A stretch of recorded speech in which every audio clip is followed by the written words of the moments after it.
بسم اللہ الرحمن الرحیم۔ السلام علیکم۔ آج ہم بات کریں گے نواز شریف کی واپسی کے حوالے سے دو سینئر رہنمائیں پاکستان مسلم لیگ نون کے، جنہوں نے زور لگایا ہوا ہے پوری قوم کو یہ یقین دلوانے میں کہ نواز شریف واپس آ رہے ہیں اور اگلے مہینے ہی واپس آ جائیں گے۔ ایک تو میں آپ کو آج بتاؤں گا لنڈن سے جو ہمارے دوستوں کی طرف سے ہمیں انفارم کیا گیا ہے کہ کیا واقعی نواز شریف کی جو اپیل ہے وہ خارج ہونے والی ہے، اور نواز شریف کے وکلاء نے بتا دیا ہے نواز شریف کو کہ آپ اپنی تیاری واپسی کی پکڑیں، آپ کی دال یہاں پر نہیں گلنے والی۔ اور دوسری طرف یہ جو ماحول بنایا جا رہا ہے، یہ جو شوشہ چھوڑا جا رہا ہے میڈیا کے ذریعے اور اس طریقے سے، اس کے پیچھے اصل وجہ کیا ہے، یہ چاہتے کیا ہیں، اور کیا یہ اپنی جو اپیل ہے اس کو خارج ہونے سے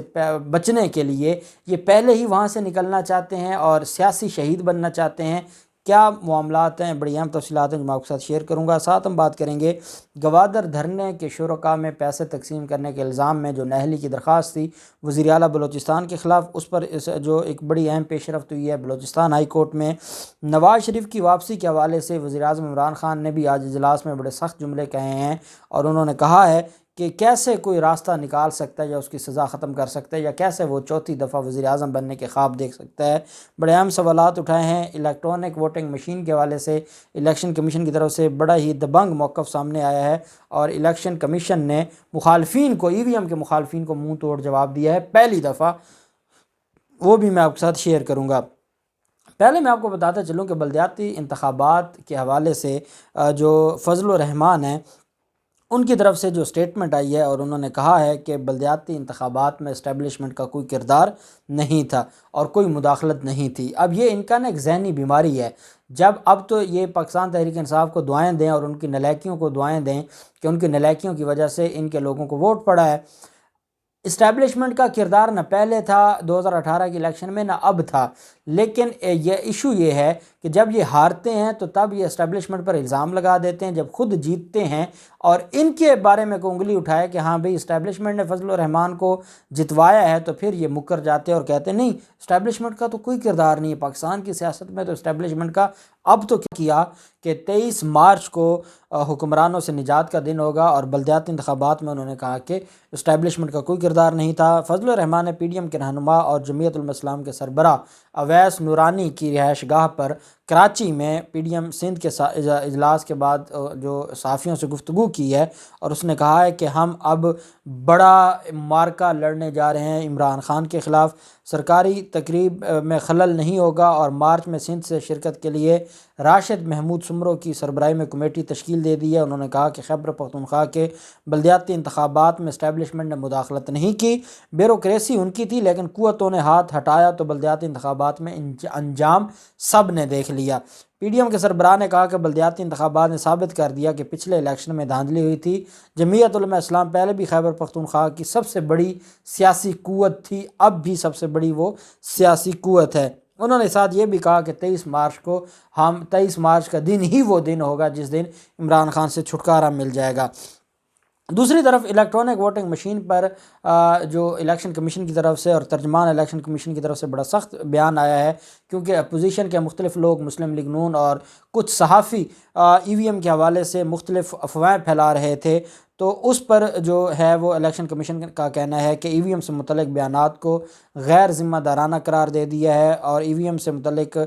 سول سوسائٹی تنظیموں اور میڈیا کو گمراہ کرنے کے مترادف ہے جھوٹے بیانات۔ ترجمان کا کہنا تھا کہ ای وی ایم کا حصول ایک ٹیکنیکل پروسیس ہے، الیکشن کمیشن کے کام میں مداخلت نہ کی جائے، ادارے کو دباؤ میں لانے کا سلسلہ بند کیا جائے۔ الیکشن کمیشن قانون اور آئین کے تحت اپنی ذمہ داری ادا کرنے کا پابند ہے، ادارہ بغیر کسی دباؤ کے اپنے فرائض سر انجام دے گا۔ ترجمان نے یہ بھی کہا کہ اگر کسی کو ای وی ایم سے متعلق کوئی وضاحت چاہیے تو الیکشن کمیشن کے دروازے کھلے ہیں۔ ای وی ایم کے حصول کے لیے انٹرنیشنل ٹینڈرنگ کے ساتھ مختلف مراحل درکار ہیں۔ مشین کے حصول کے ٹیکنیکل پروسیس کے لیے ای سی پی کی 3 کمیٹیاں اپنا کام ذمہ داری سے کر رہی ہیں۔ ای سی پی ترجمان نے کہا کہ الیکشن کمیشن پہلے بھی ٹیکنالوجی سے متعلق اقدامات کرتا رہا، مشینوں کے حصول کے عمل میں پیپرا رولز عالمی معیار کو نظر انداز نہیں کیا جا سکتا۔ ان کا کہنا تھا کہ اس بات کو یقینی بنایا جائے گا کہ ووٹنگ مشین کی ٹینڈرنگ کسی خاص وینڈر کے لیے نہ ہو، ای وی ایم کی تیسری پارٹی سے ٹیسٹنگ بھی ضروری ہے۔ ترجمان ای سی بی کے مطابق ٹیسٹنگ ضروری ہے کہ مشینری صاف اور شفاف انتخابات میں استعمال ہو سکے۔ کچھ لوگوں کو اس ٹیکنالوجی سے متعلق زیادہ ادراک نہیں ہے، وہ اس کو جانتے نہیں ہیں اور اب اس کے اوپر الزام لگا رہے ہیں۔ اس نے کہا کہ انہوں نے کہا ترجمان ای سی پی نے کہ ہمارا کام ہے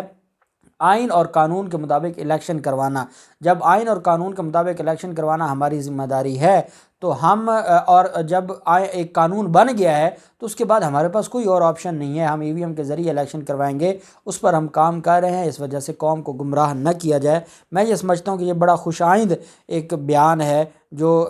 دیا گیا الیکشن کمیشن کی طرف سے، اور یہ بڑا ضروری تھا۔ دوسری طرف گوادر دھرنے میں شرکاء سے پیسوں کا جو معاملہ تھا اور پیسے تقسیم کرنے کا جو معاملہ تھا، اس پر قدوس بزنجو کے خلاف جو بلوچستان کے ہیں وزیر اعلیٰ ہیں، ان کے خلاف ایک نااہلی کی درخواست دائر کی گئی تھی۔ بلوچستان ہائی کورٹ میں جو درخواست دائر کی گئی اس میں یہ کہا گیا کہ یہ جو سارے معاملات ہیں اور یہ جو پیسے تقسیم کیے گئے ہیں یہ بالکل غلط ہیں اور ہمیں اس پر انصاف چاہیے، اور ہم چاہتے ہیں کہ بلوچستان کے وزیر اعلیٰ ہیں ان کو نااہل قرار دیا جائے۔ امان اللہ کندرانی ایڈوکیٹ نے درخواست میں نامزد فریقین کو نوٹس جاری کر دیے ہیں۔ 2 مارچ کے لیے عدالت نے اس کیس کو فکس کیا ہے۔ وزیر اعلیٰ بلوچستان نے دھرنے کے شرکاء کو پیسے تقسیم کر کے سپریم کورٹ کے فیصلے کی خلاف ورزی کی ہے۔ امان اللہ کندرانی نے کہا کہ وہ پر امید ہیں کہ معزز جج صاحبان سپریم کورٹ کے حکم کی خلاف ورزی پر وزیر اعلیٰ کو نااہل کر دیں گے۔ بلوچستان کے علاقے گوادر میں یہ جو دھرنے کا معاملہ تھا اس پر یہ درخواست دائر کی گئی تھی اور اس پر اب یہ معاملہ دیکھے گی اور قانون کے مطابق جو فیصلہ ہے وہ دے گی۔ تو اب دیکھتے ہیں کہ جب اس کیس کے اوپر سماعت ہوگی تو کیا فیصلہ آتا ہے۔ آج وزیر اعظم عمران خان کی سربراہی میں جو اجلاس ہوا ہے اور وزیر اعظم عمران خان نے بڑی اہم چیزیں کہی ہیں، اور اس کا مطلب یہ ہے کہ یہ اتنی بڑی ایک افواہیں پھیلائی جا رہی ہیں جس پر وزیر اعظم عمران خان تک بھی یہ اطلاع پہنچی ہے، اور وزیر اعظم عمران خان بھی سر پکڑ کر بیٹھ گئے ہیں کہ یہ کیسی باتیں کی جا رہی ہیں، کیسے نواز شریف کی واپسی کا راستہ نکالا جا سکتا ہے، سزا ختم ہونے کی باتیں ہو رہی ہیں، ایک مجرم کی سزا کیسے ختم ہو سکتی ہے بغیر پروسیس کو اڈاپٹ کیے، چوتھی بار اس کو کیسے وزیر اعلیٰ بنانے کے خواب دیکھے جا سکتے ہیں۔ نواز شریف کی سزا ختم ہونی ہے تو پھر ساری جیلوں کے دروازے کھول دیں۔ وزیر اعظم عمران خان نے کہا کہ اس طرح کام نہیں چلے گا، اگر کسی کو یہ لگتا ہے کہ نواز شریف کی ایسی سزا ختم ہو جائے گی تو یہ سزا نواز شریف کی نہیں ختم ہوگی، پھر ساری جیلوں کے دروازے کھول دیں، پھر غریب کیوں جیلوں میں پڑا رہے، اور طاقتور کی اگر اس طریقے سے سزائیں ختم ہوتی ہیں تو پھر یہ معاملہ نہیں چلے گا۔ وزیر اعظم عمران خان نے کہا کہ مجھے سمجھ نہیں آتی کہ نون لیگ اور Pakistan Peoples party Khyber Pakhtunkhwa election میں کس چیز کی خوشی منا رہے ہیں۔ انہوں نے کہا کہ جو معاملہ ہے وہ صرف اتنا ہے کہ پاکستان تحریک انصاف کی اپنی نالائکیوں نے پاکستان تحریک انصاف کو نقصان پہنچایا ہے، باقی کسی سیاسی جماعت میں اتنی ان کے اندر قابلیت نہیں ہے کہ وہ پاکستان تحریک انصاف کو شکست دیتے۔ وزیر اعظم عمران خان نے کہا کہ یہ کیسے ممکن ہو سکتا ہے کہ سزا یافتہ شخص یہ کہے کہ میری سزا ختم کی جائے۔ نواز شریف نے عوام کا پیسہ لوٹا اور باہر منتقل کیا، پاناما میں نواز شریف کا نام آیا اور عدالت نے نااہل کیا، نواز شریف آج تک منی ٹریل بھی نہیں دے سکے، ایک مجرم کی سزا ختم کر کے کیسے چوتھی بار اسے وزیر اعظم بنایا جا سکتا ہے۔ وزیر اعظم عمران خان نے کہا انہیں عدالتوں نے نااہل کیا ہے، ان کی سزا ختم کرنے کا کوئی اخلاقی جواز نہیں ہے، جھوٹے کیسز میں ملوث لوگ جیلوں، چھوٹے کیسز میں ملوث لوگ جیلوں میں پڑے ہیں، بڑے چوروں کے لیے راستے نکالنے کی باتیں ہو رہی ہیں۔ انہوں نے کہا کہ ایسا کچھ نہیں ہوگا، اور اب یہ وہ دور نہیں رہا کہ جب ان کو این آر او یا ڈیل مل جاتی تھی۔ انہوں نے کہا کہ اب یہ معاملہ نہیں چلے گا اور کسی کو معافی نہیں ملے گی۔ جاوید لطیف اور ایاز صادق نے ایک رٹ لگائی ہوئی ہے، اور وہ رٹ یہ ہے کہ 1 ماہ کے اندر اندر، کبھی کہتے ہیں کہ بہت جلد، کبھی کہتے ہیں کہ 1 ماہ کے اندر اندر نواز شریف واپس آ جائیں گے۔ نواز شریف نے خود بھی کہا ہے کہ میں آپ لوگوں کے پاس آنا چاہتا ہوں، اور مریم نواز نے بھی کہا ہے کہ نواز شریف کا پاکستان آنے کے لیے دل کرتا ہے۔ اصل مسئلہ کیا ہے؟ جو لیگل ٹیم ہے نواز شریف کی لنڈن میں، ان کا 1 ہفتہ پہلے اجلاس ہوا تھا، اور یہ جب ایاز صادق گئے اور جب یہ کہا جا رہا ہے اور جو ذرائع کی خبر ہے، یہ جو افواہ ہے کہ پاکستان سے بڑے سینئر وکلاء جو بار کے بھی عہدیدار ہیں وہ گئے تھے نواز شریف کے پاس، اور نواز شریف نے ان کے ساتھ ملاقات کی تھی، اور جو